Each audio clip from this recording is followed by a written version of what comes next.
Hello everybody, it is Ron and Debbie and we are back for another edition of Ask Ron. Ron, our first question this week is from Karen Bossman and she is from Florida. Hey Karen.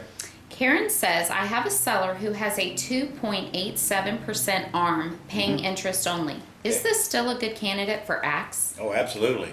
First of all, for those who don't know, an ARM is not that thing on your shoulder. It stands for adjustable rate mortgage. And 2.87 means it's got a very low payment, which is a great candidate for AX because that's going to make it easier to put a lease option tenant buyer in it.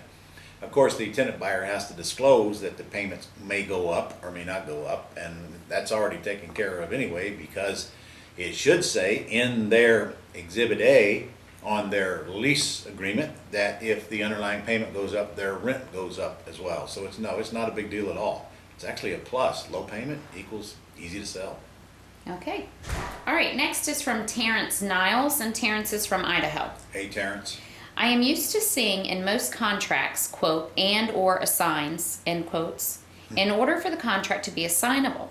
Since I don't see this verbiage in the form the real property possession lease agreement, please explain how this is assignable. Also, in the same form under Exhibit A in Part C, initial term, you say to fill in that date that it commences and the date that the contract ends. Doesn't that mean that I'm now obligated as the tenant to start making payments on that commencement date? Wow, that's a lot of questions right there. All right. Well, first of all, and or assigns, you'll never see that in a bank contract because if you do, it's dead. Second of all, in my regular purchase and sale agreement, it's not in there because if it doesn't say it's not assignable, it's assignable. However, I think what you're referring to is in my lease option agreement designed to install a tenant buyer in the house, there is no clause in there that says it's assignable for good reason.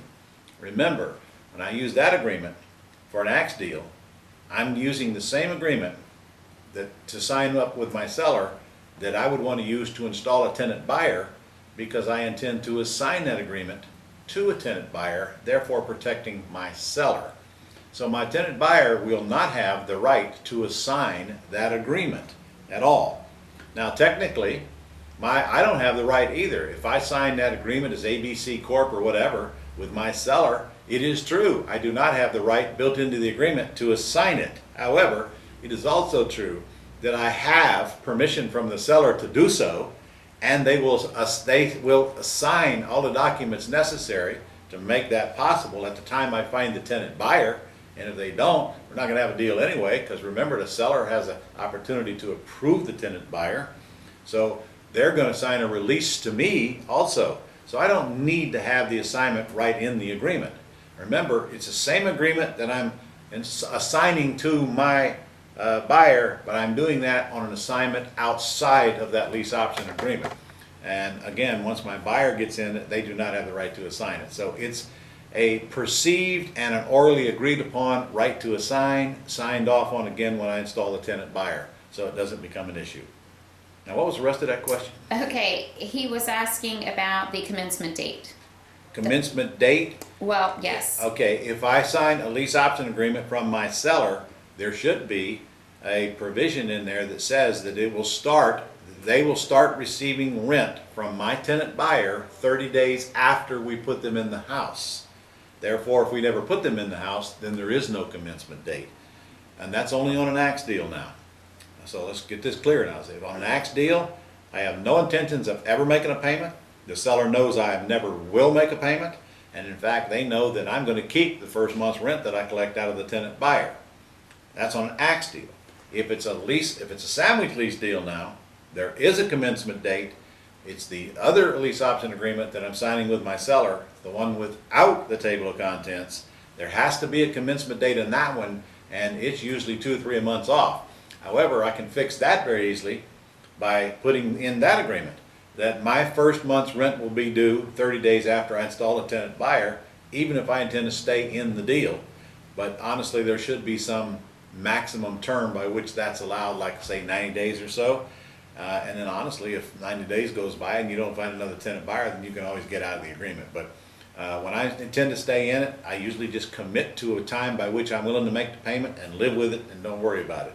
But I always buy at least 2 to 3 months. In fact, we just did one. We just signed one I got 2 months to put a tenant buyer in the house, and I got a $600 payment to the seller if I don't. However, I got $30,000 or $40,000 worth of equity in the property and $400 or $500 a month spread. I'm willing to take the risk. If I have to write a check for $600, so be it. Because if I do, I'm just going to take it out of Scott's hide anyway, because he doesn't have a tenant buyer in there in 2 months, so I'm not worried about it.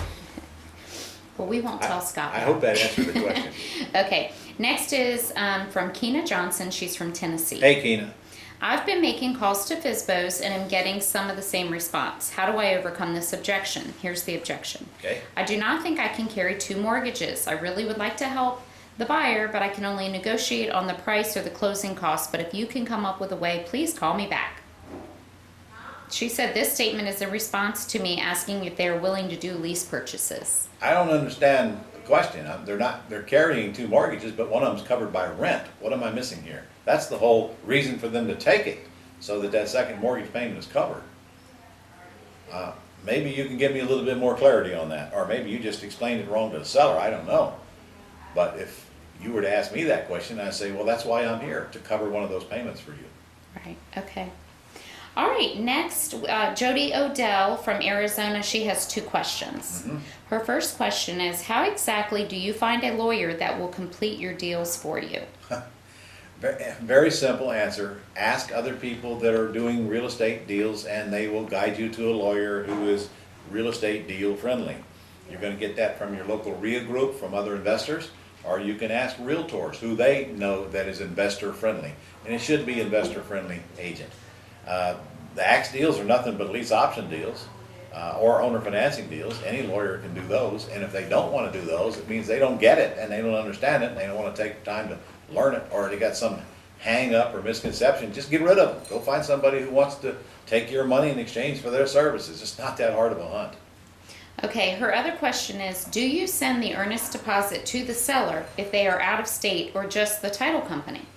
When do I send an earnest deposit would be my question, because when we do lease option deals, we don't give them a dime, so what earnest money deposit? When we do purchase and sale agreements, we give them $10, and honestly, if they're out of state, I'd probably just mail them the $10 check. So maybe a little bit more clarity, which earnest money deposit you're talking about. Obviously, if we're doing a bank-owned deal now, the earnest money deposit is going to be written to the agent's escrow account. Okay, all right, Ron, that's all we have this week. All right, see you guys. Have you registered for the convention yet? Do you know you've only got a month left before the convention? Are you literally going to let this go by without you being in Vegas? Are you kidding me? You're going to hate yourself if you don't get to Las Vegas. Go sign up right now. What's the website, Debbie? newagewithron.com. newagewithron.com. Come see us in Vegas. What happens in Vegas absolutely will not stay in Vegas. See you next week.